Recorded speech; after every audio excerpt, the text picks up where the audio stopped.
Jadi pendidikan agama dalam keluarga itu sangat penting sekarang.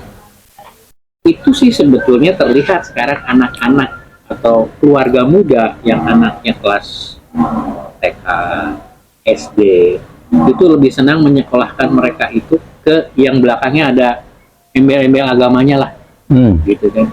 Sekolah dasar Islam. Terpadu gitu ya. Bukan berarti yang ke negeri enggak. Karena setelah kalau ke negeri pun mereka akan berusaha mencari setelah dari situ mereka ngaji. Madrasah ya sore ya. Madrasah atau apapun manggil guru ngaji ke rumah dan sebagainya. Jadi fenomenanya sekarang itu begitu Pak. Mereka tidak mau pesta, libido mereka tinggi, tapi pengetahuan agamanya tentang pernikahan itu belum mumpuni, sehingga kadang-kadang itu ya nikah untuk bercerai yang tadi Pak Ustadz bilang, kadang nikah itu untuk bercerai. Kenapa? Karena mereka hanya bergantung kepada libido saja. Insya Allah ya. Itu karena tekanan-tekanan itu. Jadi ini kita yang ya kita mah tahu ya, kaum Swidak ya. Kaum Swidak ya, kepada anak-anak kita itu yang menjelang ke, terutama yang setelah SMA gitu ya, ya itu harus diberi pengetahuan. Saya mau inget sih, ada teman saya gitu lah. Yang mana? Ada teman saya gitu lah, udah barusan nikah nih, ya barusan nikah nih, beliin tomat, minta tomat gitu kan, nanti aja gitu, langsung minta cerai. Nanti Istrinya minta dibeliin tomat, tapi nanti aja lah, besok di tempat yang lebih bagus. Sama dia lihat tomat itu langsung nggak cocok, terus merasa tidak cocok, minta cerai. Sesederhana itu. Sederhana itu. Asli apa imajinasi nih Mas? Enggak, asli ada rekan saya ada. Oh iya? Sesuatu yang dihalalkan tapi paling dibenci sama Allah gitu. Boleh tapi Allah benci. Jadi menang sebenarnya mah. Ada juga begini ya pendapat ya. Yang konyol ya kan, namanya pernikahan itu kan mempersatukan dua individu yang berbeda ya. Nggak ada orang di dunia ini yang sama persis, kan tidak ada ya toh, artinya saling melengkapi kan. Tapi ada yang loh, kamu sama saya beda, berarti nggak cocok gitu.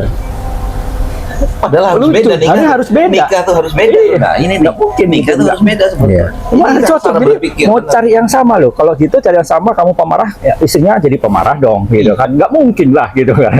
Berantem tiap hari. Pemarah dengan pemarah. Ada pemahaman semacam itu, bingung saya. Iya. Itu old fashion. Ingat tadi barusan topik yang antum bahas, saya mau menikahkan 2 tahun yang lalu di sini tempatnya di Kopi Cangkir.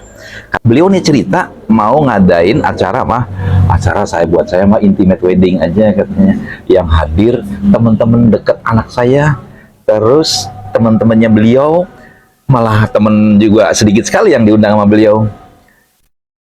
Nah sekarang ternyata anak saya cerita, tapi sekarang tuh tadi yang antum cerita tuh, yang Kang Ake cerita, sekarang lagi marak di kalangan anak muda. Dari satu sisi saya gembira, jadi mereka nggak mau modal besar-besar, nggak mau pesta mewah-mewah. Itu yang pesta sih bapak gue, bapak aja yang sana yang mau pesta. Ini kan pesta saya yang mau nikah saya. Gue nggak usah mewah-mewah lah. Artinya Kang Ake sudah menyampaikan hal itu 2-3 tahun yang lalu ke saya. Ini buat saya positif, buat secara sosial Muslim society ini positif ini. Artinya anak-anak kita sudah dipermudah, tinggal pengetahuan agamanya saja ya. Berarti nih tinggal pengetahuan agamanya. Jadi terima kasih Kang Ake yang tentang dulu intimate wedding cuma ngundang 50 orang segala macam, dan itu pernah teralami di sini. Mau nikah lagi? Silakan. Apa rahasianya kayak jadi pian bisa babi ini 4 kaya ini? Amun pian hendak tahu, datangi kayak ke rumah, tina kayak padahi rahasianya. Lama pulang lintuhut. Jadi kalau untuk beliau khusus ada ranjang pengantin di situ. Ada ranjang pengantin. Ada untuk khusus langsung. Maksudnya apa tuh? Buat live. Live nyanyi. Nah ini ya satu sisi kita inventory pertama tadi ya, angka pengangguran yang tinggi, cari kerja sulit, anak muda terhalang untuk menikah kalau ekonomi, tapi berita baiknya adalah ada konsep nikah yang sangat sederhana lagi marak nih. Itu alhamdulillah, Mas Gun. Walaupun dalam keadaan yang sama kita juga miris. Kemarin saya lihat saintis mengatakan dari World Bank dan dari institusi-institusi yang otoritatif mengatakan bahwa 69% angka kemiskinan mutlak Indonesia. Artinya apa? Awas, ini kohesi sosial damaging, banyak kerusakan-kerusakan sosial yang kaitannya kriminalitas, kekerasan, direlasikan dengan sebagian tuntutan dari perceraian, gugat cerai, yaitu perempuan yang minta cerai, itu hampir 90%. Yang dijadikan alasan 90% lebih juga. Pertama, satu, nafkah atau ekonomi, kesulitan ekonomi. Suamiku tidak mampu atau tidak memberi nafkah. Nanti implik-impliknya, derivasinya, tidak tanggung jawab lah, inilah, itulah, macam-macam. Yang kedua adalah adanya wanita idaman lain. Oke, saya mau mengajak kembali pada cerita orang tua kita dulu. Kenapa orang tua dulu yang susah-susah hidupnya, saya termasuk berdelapan, anak ke-8, telur 2 dibagi untuk 8. Ibu saya nyaksikan itu supaya jangan saling berebut, anak laki-laki semua, 7-nya laki-laki, 1 perempuan. Artinya itu hidup sulit. Tapi ibu dengan bapak saya nggak bercerai sampai tua. Dan keluarga-keluarga lain yang semisal ada kekerasan rumah tangga di situ. Zaman itu tuh kalau kekerasan rumah tangga tuh di pasar, di kanan kiri tuh kelihatan langsung, Kang. Tapi toh angka perceraian nggak setinggi ini. Kenapa? Sekarang ada pernyataan, oh kalau perempuan tuh kalau menyimpan luka tuh lama dia mengingat memori sakit hatinya. Apa dulu ibu kita, orang tua dulu juga bukan perempuan gitu, bukan dari jenis manusia. Dah perempuannya sama. Kenapa dulu nggak marak bercerai? Sekarang zamannya beda. Karena dulu orangnya sedikit. Wayo terus ya. Oh, benar. Karena orangnya sedikit. Nah, orang banyak teh malah jadi penyebab perceraian. Kan aneh itu. Ya, makanya kita kalau ke situ berarti kan bukan hanya di tingkat anak muda. Yang anak muda kan kebanyakan tadi diduga bahwa mereka itu tidak mempunyai pengetahuan yang cukup tentang sebuah pernikahan. Yang tua gimana yang kata antum tadi bilang setelah menikah 60 tahun, 40 tahun terus cerai gitu kan. Atau usianya 60 tahun terus cerai gitu kan. Saya kan itu yang maksudnya kan ayolah berbagilah gitu. Dia malah alhamdulillah. Allah itu maha baik. Benar. Aing kita nyobaan di sejen. Beri kesempatan. Jadi begini, akang-akang semua, menurut saya begini, nasihat agama itu berlaku umum.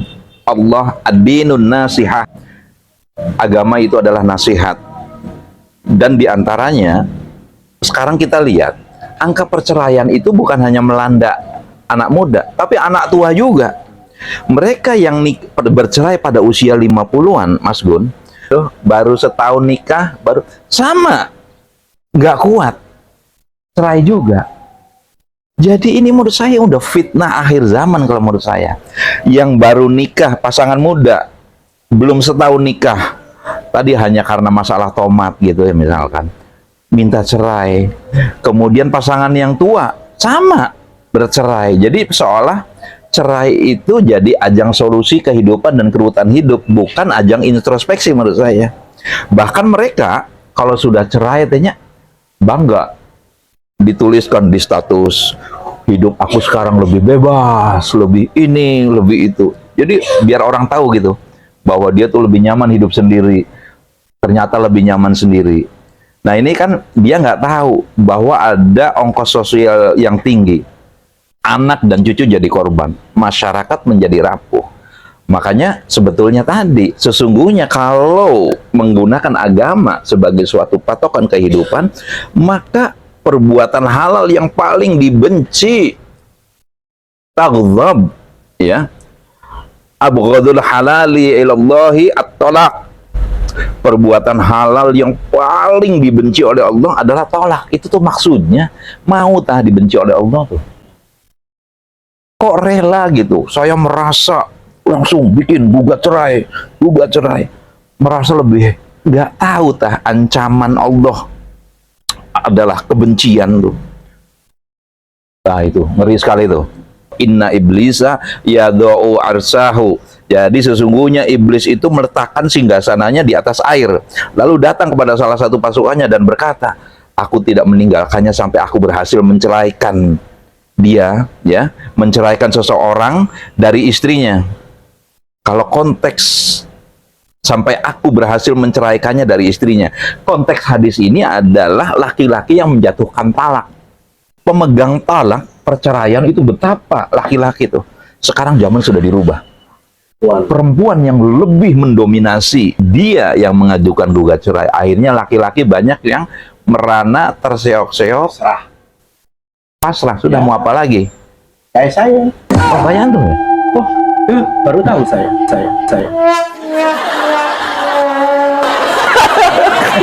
Jangan gitu. Bagus ya dekat lebih. Wah, ini keluar deh nih. Ya, istilahnya kemarin yang kejadian yang keempat itu kan begitu. Dari awal kan ya namanya perjanjian boleh aja terucap ya, ijab kabul terucap. Susah senang bersama. Bahkan ada istilah kata-kata udah kita hidup dari nol. Kalau saya seorang laki-laki oke aja sepanjang dia memang bagus istilah. Ternyata ya kembali lagi iman seseorang kan kita tidak tahu kuat atau tidak, Betul. siap atau tidak, kehidupan nyatanya. Kalau dalam ijab kabul bisa aja mengkamuflasi supaya calon suami itu betul-betul suka sama dianya sendiri. Memang bahasanya begitu. Nah, berjalan, ya Allah memberikan ujian kepada saya dengan kondisi sakit 4 bulan saya. Dia langsung gugat. Saya bilang, nggak ada kendala apa-apa sebetulnya. Apakah saya ini selingkuh? Tidak. Ya kondisi lagi sakit, kondisi tidak. Jangankan buat jalan ya, dari tempat itu mau bangun itu. Bayangkan ada teman kita di sini yang sampai 10 tahun mengurus istrinya sakit, pasangannya sakit, tidak harus cerai. Ya itu Hanya kematian yang harusnya harusnya begitu. Suami istri pun pada saat suami sakit, yang ngurus. Atau pada saat istri sakit, yang ngurus. Kalau seorang istri imannya ya lemah, tidak kuat, ya seperti yang dikatakan Kang Ake. Jadi sebetulnya para orang tua tuh begini, jangan, ya kan bilangnya kalau nasihat yang sekarang berlaku, kamu kalau belum mampu ekonomi jangan menikah dulu. Harusnya yang paling tepat di era sekarang, jangan mengarungi pernikahan tanpa bekal ilmu Islam, yaitu meraih kesabaran, meraih ketakwaan. Karena janji Allah, barang siapa yang bertakwa kepada Allah, niscaya Allah akan memberikan jalan keluar baginya, makhraja. Ya kan, ada kesulitan pasti itu dijamin. Oh itu mah nggak bisa dirubah, ada ayat itu mah, ya kan? Ayatnya juga at-tolak tentang perceraian ini, ayat 2. Karena Allah tahu betapa sulitnya menegakkan kerumah tanggaan itu. Jadi jangan sampai kayak tadi karena masalah tomat bercerai, nggak, oh, aku beda nih. Tadi yang lucu, wah kita nih rupanya beda nih, kamu seneng ini, saya seneng itu. Jadi kita nggak cocok. Justru cocoknya seseorang untuk menikah itu karena berbeda. Disatukan oleh iman, oleh takwa. Jangan sampai juga sampai sekarang kelucuan-kelucuan yang iblis jadi tertawa. Kita nangis, iblis tertawa. Aku cerai dari dia karena nggak romantis. Aku pisah dari dia karena nggak satu hobi. Saya tinggalkan dia karena terlalu taat dalam beragama. Terlalu taat kok ditinggalkan gitu tuh. Harusnya bangga. Semakin kuat rumah tangga itu kan. Iya, betul. Tapi nyatanya kembali lagi kepada iman. Nyatanya nggak bisa itu. Cukupi itu. Balik lagi kan, jadi semuanya itu kenapa kita suka ngobrol di sini? Karena yang kita pelajari adalah tauhid, ketakwaan, keimanan, yang mungkin setelah kita keluar dari kopi cangkir itu jadi nambah ketakwaan kita. Oh iya, seperti gini lah, kita kadang-kadang membahas kehidupannya kita naskun, jadi kita ngambil pelajaran Pengalaman. bagaimana ya ibrohnya dari naskun sekuat ini gitu kan. Itu apa yang membuat dia kuat? Atau Al-Quran di Quran judulnya hanya takwa. Tidak ada yang lain. Gitu. Intinya tuh hanya takwa. Kita disuruh bertakwa. Dalam beberapa bulan ini saya banyak dicoba atau di training sama. Setelah saya ngambil ibrohnya, saya hanya disuruh takwa. Biarlah semua Allah yang atur. Kita mah hanya disuruh bertempur. Selanjutnya kita bersyukur. Akur? Setuju. Saya gering nih. Can wayahna. Orang kayak kene kuat ya. Di ruang tunggu pengadilan agama, kebetulan saya kemarin ke situ ada keperluan. Ini dia. Yang jelas keperluannya apa? Data. Jangan ada data. Siapa yang sudah bercerai? Nggak jelas. Rupanya saya ngobrol dengan petugas KUA yang mendampingi seseorang di situ, dia advokasi lah katakanlah. Beliau menyatakan diskusi lah. Kenapa tadi hal yang kita diskusikan itu menjadi bagian diskusi saya dengan beliau, bahwa sekarang itu maraknya perceraian melanda anak muda dan orang-orang tua ya. Karena setelah itu seolah-olah jadi satu fenomena yang melanda gitu tuh. Penyebabnya kata saya adalah satu, perempuan sudah dikeluarkan dari fitrahnya melalui emansipasi dulu, melalui women's liberation, melalui isu gender, jadi perempuan itu sekarang sudah memiliki kemandirian ekonomi. Ada istilah independence woman sekarang. Ganti-ganti aja istilah mah. Padahal mah esensinya itu mengeluarkan perempuan dari fitrahnya, bahwa perempuan itu sebaiknya di rumah dan mengurus rumah tangganya, melahirkan calon-calon pemimpin dunia ya, yang sahih, yang soleh, yang tadi berketakwaan. Jadi penyebabnya maraknya perceraian dewasa ini adalah laki-laki yang seperti kasusnya zaman Nabi Musa, laki-laki yang impoten ekonominya. Kalau dulu kan dibunuhin ya, bayi-bayi laki-laki itu dibunuh oleh Fir'aun. Nah sekarang itu dibunuh kemampuan fitrah laki-lakinya, yaitu akses untuk mendapatkan makanan atau penghidupan itu dipersulit, maka dan wanita sebaliknya diberdayakan. Akhirnya disitulah terjadi kerusakan tatanan sosial, dari situ dimulainya. Udah ratusan tahun yang lalu dimulainya. Makanya sekarang perempuan sih merasa kalau berpisah dari suaminya nggak masalah, karena perempuan pada umumnya adalah menginginkannya kenyamanan ekonomi. Makanya selalu tuh pada item pertama persoalan nafkah yang selalu jadi isu. Tadi antum 4 bulan nggak cari nafkah aja sakit langsung. Maka nasihatnya bagi anak-anak kita, buat diri saya sendiri, buat semua umat Islam ya, buat ikhwatu iman, pertama, laki-laki kalian ini sebagai rijal, sebagai qawwam, maka pahamilah agama secara baik, bagaimana memimpin keluarga, mendidik keluarga.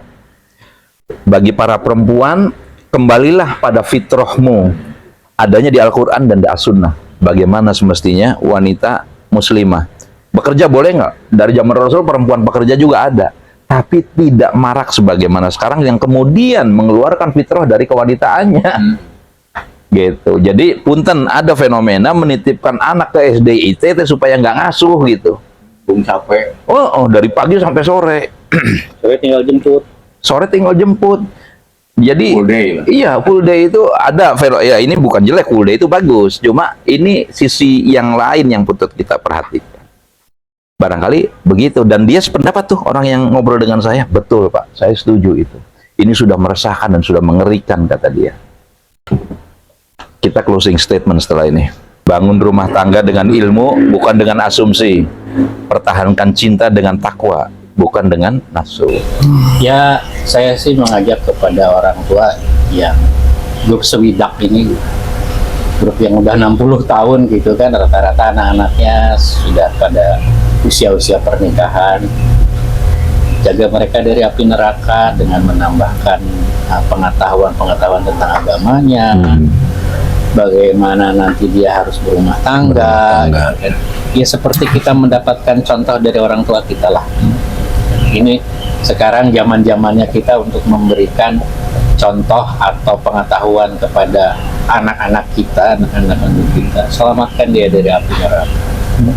Kalau misalnya dilihat bahwa libidonya sudah tidak tertahan, nikahkan.